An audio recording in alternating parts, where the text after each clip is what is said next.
Mais um Café com Goiabada e hoje com o Gabriel.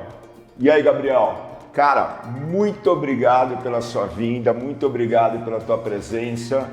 E o Gabriel é o típico do que eu chamaria, o que eu chamo dos bons encontros. É verdade. Né? Foi um dos encontros mais legais que eu já tive, do jeito que eu conheci. A gente se conheceu no metrô, dentro de São Paulo, uma situação inusitada pelo que a gente... Absolutamente. Né? Totalmente inusitada, na estação, não sei se é Dom Pedro, o metrô parou, entrou uma senhora e a filha, e eu, Gabriel, um sentado de um lado, outro sentado do outro, levantamos na mesma hora. Aí a mulher falou, eu nunca vi ninguém levantar quanto mais dois. E aí eu falei, o quê? E aí você falou que a gente ia tratar, né? Você falou isso. Mas por quê?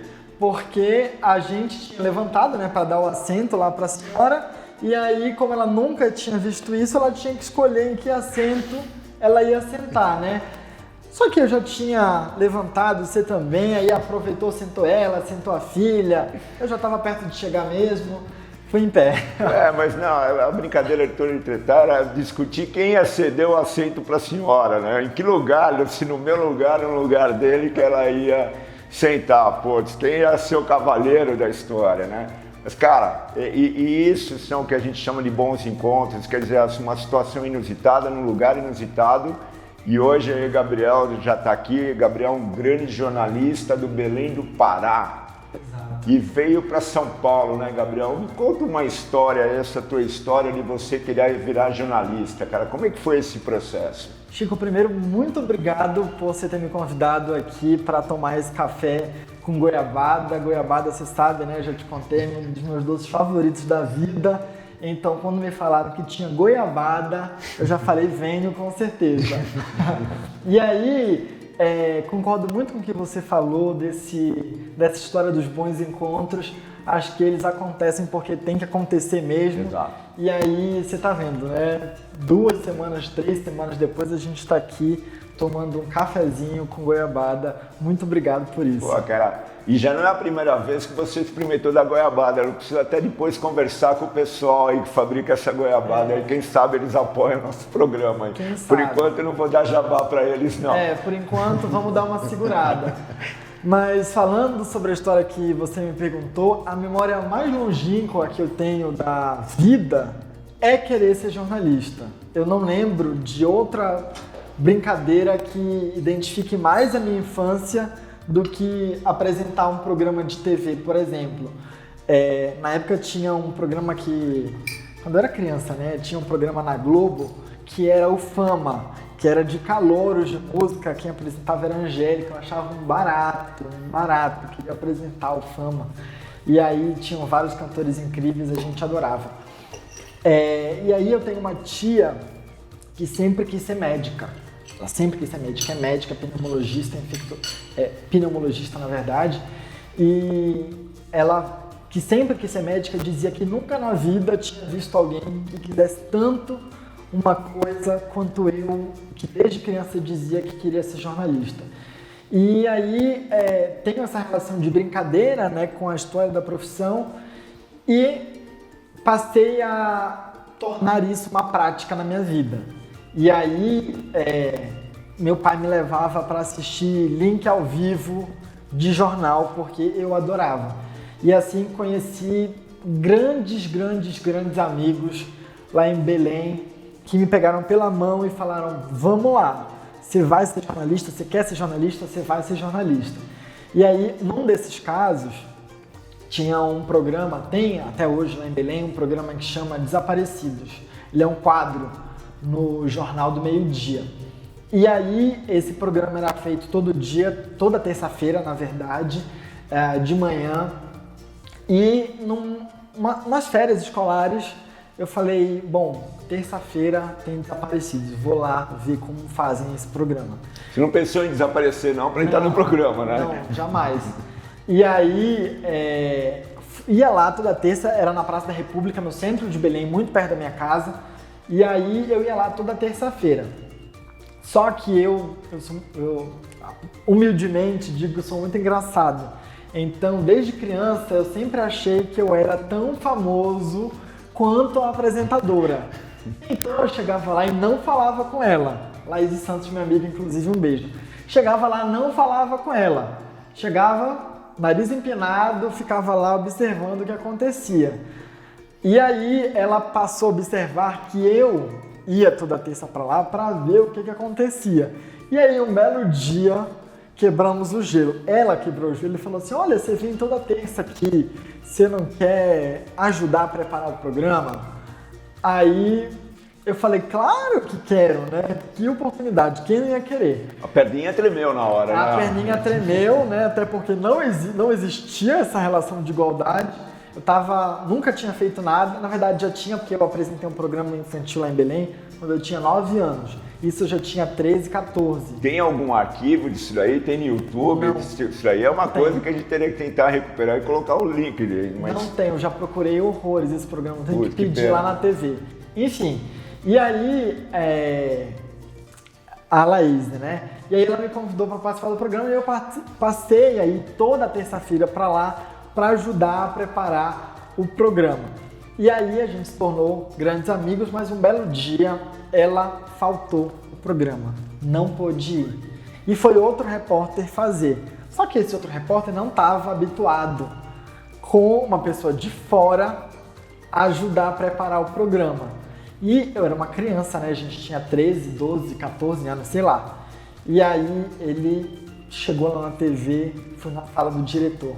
Falou, olha, tem um menino de tal idade fazendo todo o trabalho da produção, que tinha uma produtora para isso. E foi uma confusão, viu?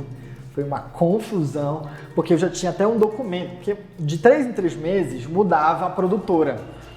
E aí eu fiz um documento, fiz um documento até ilustrado, contando como era o passo a passo da produção para preparar Nossa, aquele quadro. que história, hein, E cara? aquilo era um perigo, porque imagina se eu vou lá para uma concorrente e falo, olha, eles fazem assim, o programa era um perigo, né?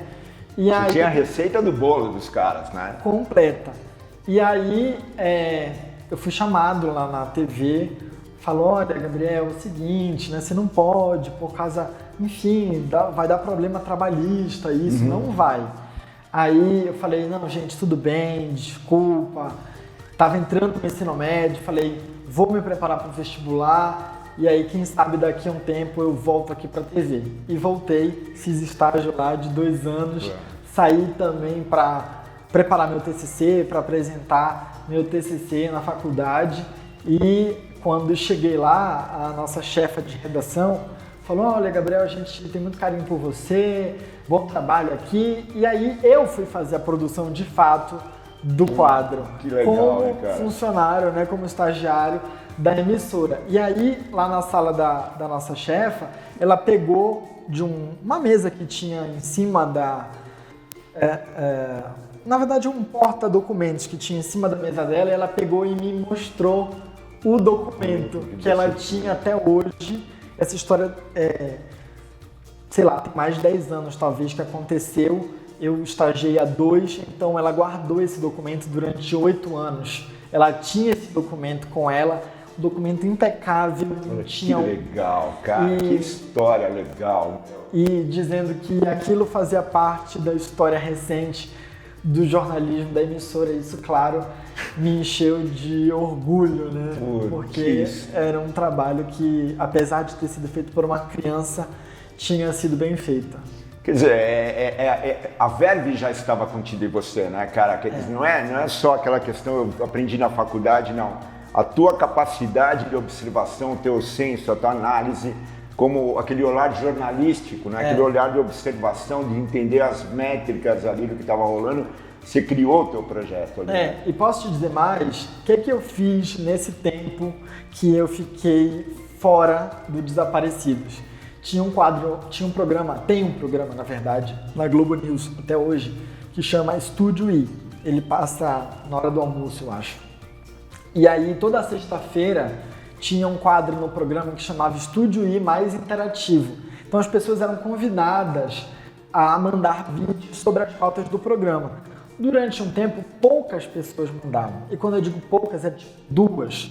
Eu era uma delas. E aí passei durante um ano entrando toda sexta-feira no telejornal da Globo News. Olha que louco, né? E isso acho que era ali 2012, eu tinha 15 anos. E no ano seguinte eu ia para o Rio de Janeiro acompanhar a Jornada Mundial da Juventude. Foi inclusive um evento histórico, né? Aconteceu logo depois da renúncia do Bento XVI. E fui recebido lá na Globo pela galera do Estúdio I, conheci a Globo, foi muito bacana. E é claro que aquilo me encheu de ânimo e inspiração para esse sonho que é antigo, que é o sonho de ser jornalista. Pô, que história fantástica, cara. Assim, a gente não faz ideia, né? Cada vez mais, quando eu vou encontrando pessoas, você vai conhecendo os bastidores, a narrativa, como essa história foi sendo construída, embasada em quê, com que motivações. Cara, isso eu acho demais, brother. Quer dizer, enche a vida da gente de esperança, quer dizer, mostra que é possibilidade de ter sonhos e com relações práticas, né? O que a tua vontade, através da tua vontade você exercia algumas coisas práticas, simples, de certa forma, porém pertinentes ao negócio, e o quanto isso foi fortalecendo a tua carreira, né, cara? Exatamente, foi fortalecendo a minha carreira e foi me ajudando a me tornar conhecido no mercado em que eu estava inserido. E claro que, felizmente, isso me abriu muitas portas. Enfim, todo lugar que eu fui bem recebido, graças a Deus. Que legal. Come uma goiabadinha aí, porque afinal de contas o programa chama Café com Goiabada. Se eu não comer uma goiabada fica chato. A goiabada é de verdade, o café é de verdade, né? O pessoal já sabe disso aqui. Eu acho que eu não pus açúcar para você, tá?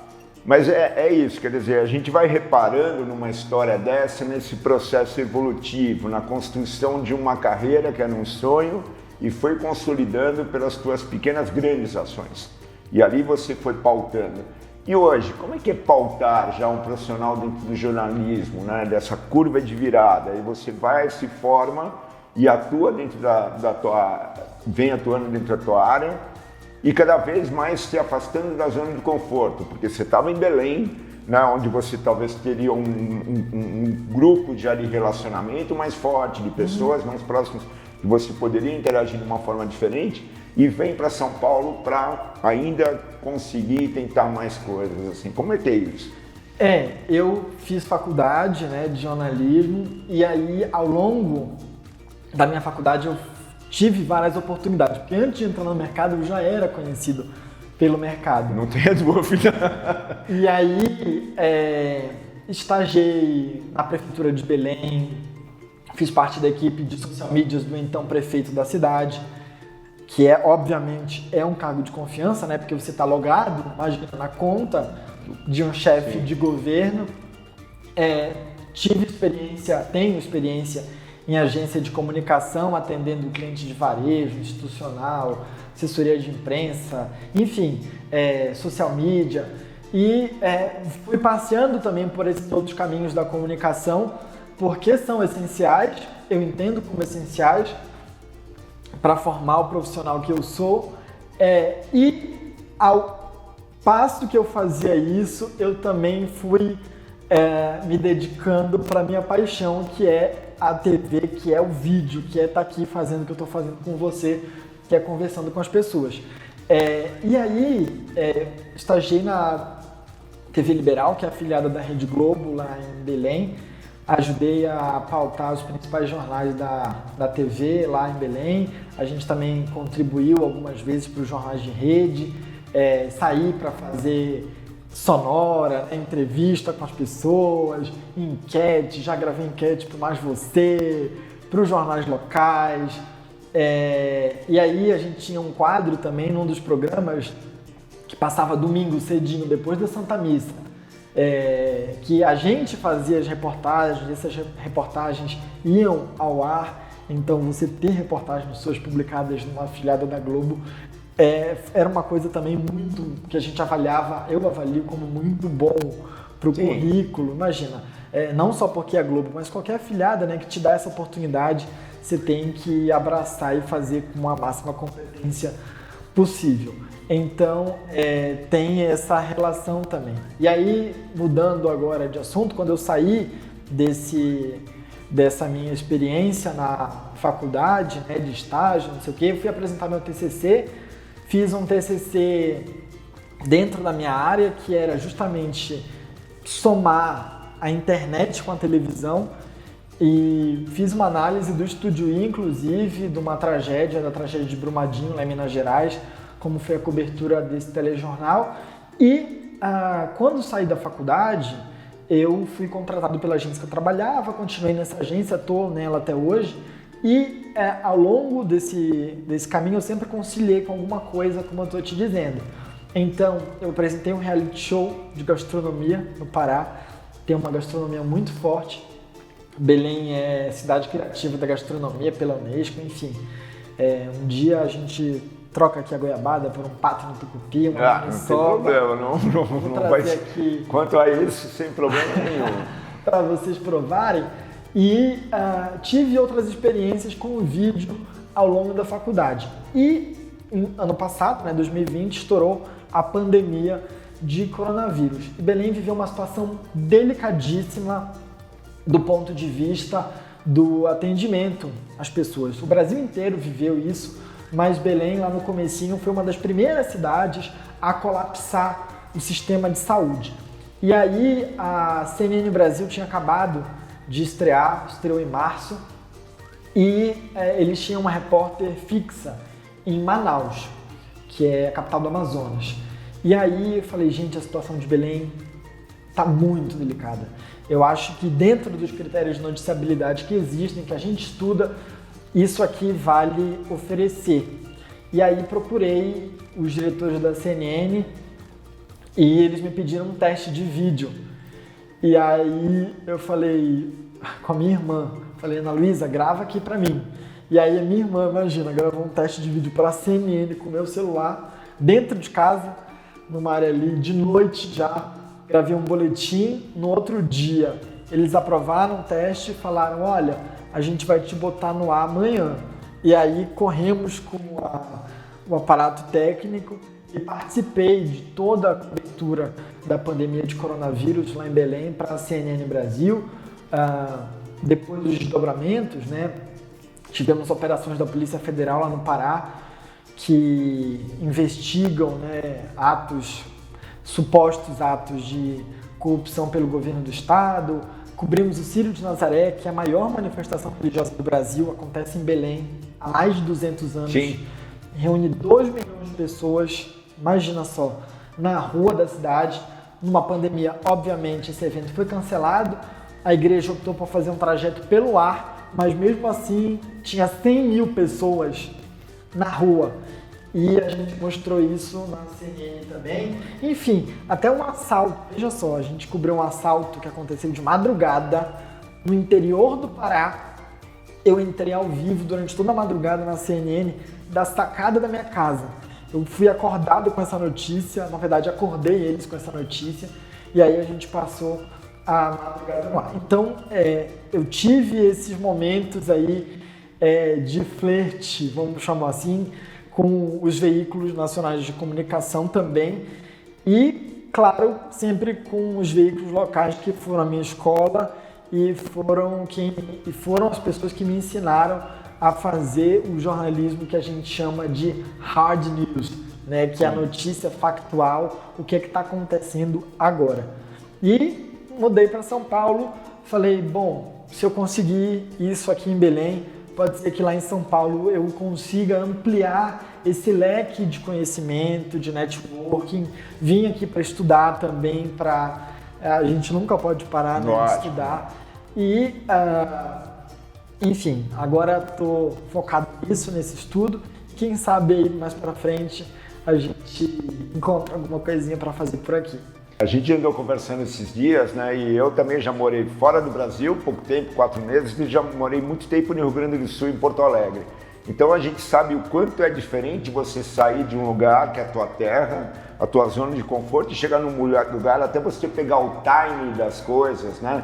Como é que as coisas se movimentam, como é que as coisas são, e você ter pessoas com quem você pode contar nesse lugar é fundamental, porque realmente, né, você tem ali na tua cidade, o lugar que você nasceu, os teus amigos de infância, os teus familiares, enfim, toda uma estrutura assim que você pode contar. E aí do nada você explode e está em outro lugar. E eu achei interessante que você falou que na época que você trabalhava na CNN, eu gravava, eu editava, eu fazia isso, eu fazia aquilo. E é uma tendência, né, cara, cada vez mais assim no jornalismo, ser o self-made, né? Lá na CNN eu era freelancer, né? Eu não era contratado. E aí eles têm uma modalidade em todo o país, inclusive mesmo entre os contratados, que chama vídeo repórter. Você está assistindo lá o jornal e aparece que ele entrou ao vivo, vai estar lá, vídeo repórter. É ele com um sistema portátil de comunicação. Então ele se enquadra, claro que tem o auxílio de alguém que está no nosso ponto falando, Sim. olha, tá um pouco torto, vai mais para a direita, vai mais para a esquerda. Então a gente vai se colaborando dessa forma e tudo com muita segurança. Graças a Deus nunca aconteceu nada comigo, sempre em locais seguros, fazendo isso para levar a informação da melhor forma possível. É uma tendência, sim, não só na CNN, mas em outras empresas pelo mundo, especialmente no jornalismo internacional, a gente vê muito isso ainda. E está sendo uma tendência aqui, sim, no Brasil, você ser capaz, você ter a competência de conseguir se enquadrar, de você conseguir dizer, olha, meu áudio está ruim, meu áudio está bom, de avaliar tecnicamente, né, como a sua reportagem foi editada. Então, acredito sim que é uma tendência. E conhecer essas métricas todas em audiovisual é muito importante, né? Um pouco do que, como funciona o enquadramento, como funciona a questão assim, conhecer um pouco desse universo, né? Estudar um pouco sobre isso é muito importante, né, cara? Para você poder chegar a uma solução. Agora, você que tem toda essa experiência, toda essa bagagem, e como é que é chegar aí depois e ficar olhando para uma câmera? Porque de tudo que a gente vê, às vezes a gente sabe que as pessoas têm que dicas que você poderia dar na questão do comportamento de câmera e nessa questão dessas métricas aí, uma ou duas dicas que você pudesse dar para alguém aí para ajudar esse processo. Chico, é o seguinte, toda vez que a gente vai para frente da câmera, a gente está preparado para falar sobre determinado assunto, né? Perfeito. Dificilmente, a menos que você seja entrevistado na rua, você vai aparecer na frente da câmera sem saber o que dizer. Inclusive, em algumas das principais emissoras do país, há uma orientação de que você não faça perguntas que vão constranger as pessoas. Tipo assim, você sabe quem descobriu o Brasil? E a pessoa fala, não sei. E tudo bem ela não saber. A gente sabe que tem diferenças de escolaridade em todo o país. Claro. Ninguém quer te colocar numa situação de ignorância. Então, a primeira coisa que eu diria era se prepare para o que você vai dizer. Se você estiver confortável, se aceita e você vai dar a sua informação. Justo porque quando a gente está na frente da câmera é a menor parte do trabalho. Exato. Na maioria das vezes, né? A reportagem vira 2, 3 minutos, mas há um longo preparo, uma longa trabalho de pauta de um produtor que preparou aquela tua pauta para você chegar e fazer o trabalho. Então, se prepare para o que você quer falar para as pessoas. A segunda coisa é que muita gente se preocupa, né? Como é que eu vou aparecer? Tem que estar bonita, não sei o quê. Tem que estar alinhadinho, sim. E quanto a mão, falo com muita mão, falo com pouca mão, eu falo com muita, eu vou me ver, eu falo, meu Deus, sou um polvo. Mas tem um treinamento que eu aprendi ainda quando eu tinha 9 anos de idade, lá naquele programa infantil que eu te falei, que era falar na frente do espelho. O espelho ele vai te dando ali um retorno em tempo real do que tu estás fazendo. Um feedback, né? Um feedback, exatamente. E aí você vai treinando como você quer falar, os gestos que você quer fazer, o seu tom de voz. E ali é um momento de intimidade, né? Tá só você e fica tranquilo porque câmera não morde. Você tá falando com outra pessoa na maioria das vezes. Então é um momento de ficar tranquilo e relaxar. Porque você já fez todo o trabalho possível, todo o preparo possível para estar ali e defender as ideias que você se preparou para falar.